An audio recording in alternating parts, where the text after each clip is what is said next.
Question numéro 10. Pourquoi les 10 commandements sont au cœur du monothéisme initial? Le monothéisme, c'est la croyance en un Dieu unique.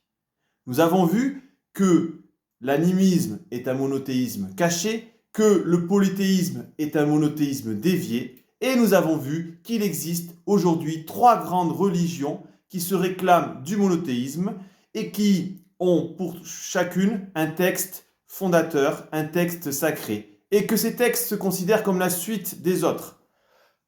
Le Coran se considère comme la suite de la Bible, et la Bible, pour les chrétiens, elle se compose de la Torah et de l'Évangile, et pour le judaïsme, elle se compose uniquement de la Torah, pour le judaïsme rabbinique. Je vais vous lire un passage justement de la Torah, dans Deutéronome chapitre 6, verset 4. Écoute, Israël, l'Éternel, notre Dieu, est le seul éternel. Alors, je vous lis en version française, je ne vous lis pas en version hébraïque, je n'en ai pas les capacités, mais nous savons que l'Éternel, c'est le nom de Dieu.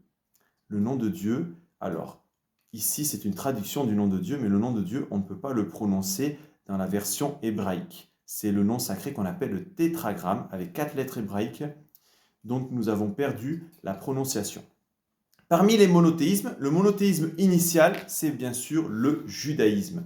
Donc la Torah, c'est la première partie de la Bible hébraïque et elle se compose de 5 livres, dont le Deutéronome dont j'ai parlé. Le mot Torah, T-O-R-A-H, signifie en hébreu enseignement. Mais il a été traduit en grec par nomos, N-O-M-O-S, qui veut dire loi. Donc finalement, la Torah, la première partie de la Bible, c'est un livre qui nous enseigne, mais c'est aussi un livre qui parle de la loi divine, puisque Dieu est considéré comme le roi de l'univers, le maître de l'univers, et qui a mis en place des lois spirituelles et morales. La Torah raconte la création du monde. Elle raconte aussi l'histoire des Hébreux. Elle raconte l'histoire des Hébreux depuis le patriarche Abraham jusqu'au prophète Moïse, qui a reçu les 10 commandements, qui a reçu la Torah. C'est Moïse qui reçoit ces règles morales à respecter. Et ces règles morales, on les appelle des commandements. Tous les commandements se résument dans les 10 commandements, qu'on appelle plus particulièrement les 10 paroles. On peut les lire dans Exode, chapitre 20, du verset 2 au verset 17, Exode, chapitre 20, verset 2 à 17, ou Deutéronome, chapitre 5, verset 6 à 21. Ces 10 commandements synthétisent toute la loi morale et universelle de Dieu, comme je vous l'ai dit. Dans le récit biblique, il y a conscience que l'humanité a désobéi à des règles morales et qu'elle est coupée de la présence de Dieu par le péché. Alors, le péché, qu'est-ce que ça veut dire? Le péché, c'est la désobéissance au commandement de Dieu, une transgression. Ce sont des fautes morales. Donc, les péchés, ce sont les fautes que les êtres humains ont commises depuis le début de notre histoire adamique, depuis l'histoire d'Adam et Ève, selon le récit de la Torah.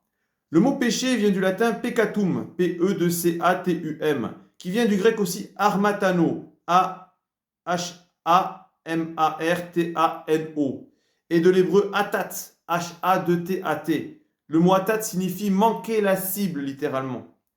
Force est de constater que les 10 commandements font consensus avec les règles morales universelles qu'on retrouve dans toutes les civilisations. Ne pas tuer, ne pas voler, ne pas être infidèle, etc., etc.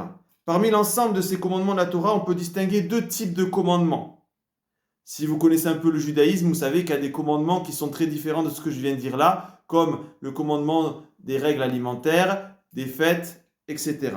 Les commandements moraux sont synthétisés dans les 10 commandements. Et ensuite, il y a des commandements cérémoniaux qui concernent justement, on va dire, des pratiques rituelles qui sont importantes jusqu'à l'attente d'un sauveur, d'un messie. Les règles cérémonielles de la Torah font référence au culte du tabernacle puis du temple, ainsi qu'à un système de sacrifice d'animaux. Ces règles cérémonielles sont considérées comme temporaires dans l'attente d'un messie. Et un messie, c'est une personne qui est loin de Dieu, c'est-à-dire qu'il a vraiment la présence de Dieu très forte sur lui et qui est là pour sauver le peuple des Hébreux, mais aussi toute l'humanité.